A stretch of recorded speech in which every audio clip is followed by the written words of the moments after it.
Let's begin with examining the income statement of our fictitious company, Drink It All.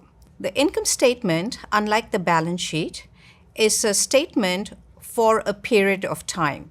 So generally, you'll see something that says it's the income statement of the company ending period, and it'll mention what the period is. If you recall, the balance sheet was the assets, liabilities, and equity of the firm on a particular date.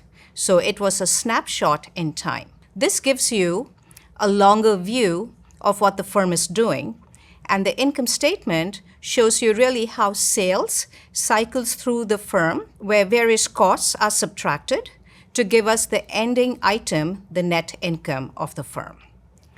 So in this video, I want to introduce all these different line items to you and discuss each of them separately with you. Of course, we all know the line item sales. Sales is the revenue generated by the firm.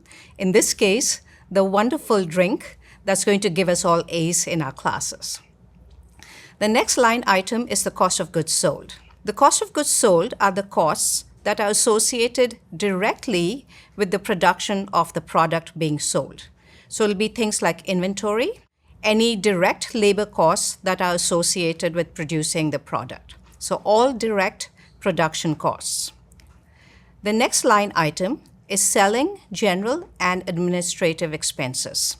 SG&A are the indirect costs associated with the product, the rent you pay for the office buildings, for your staff, legal fees, and anything else that is associated indirectly with the product.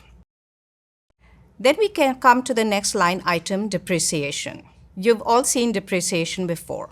In the previous videos, we discussed that depreciation is a non-cash expense and that accountants and financial managers like this like to use it as a tax shield. You see it here in the income statement because depreciation is subtracted before we get the line item earnings before interest and taxes, EBIT.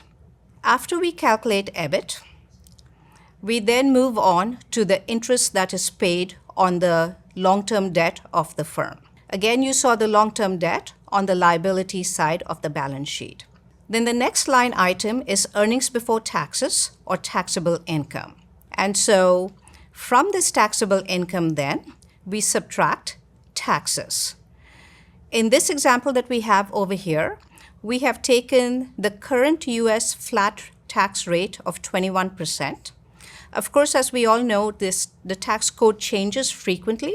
So when you calculate your taxes for your corporation, you need to be mindful to use the most recent tax code while calculating your taxes. And so from taxable income, you subtract taxes to achieve net income. So the income statement, as we said before, shows you how revenue cycles through various costs in the firm to give us the net income for our firm.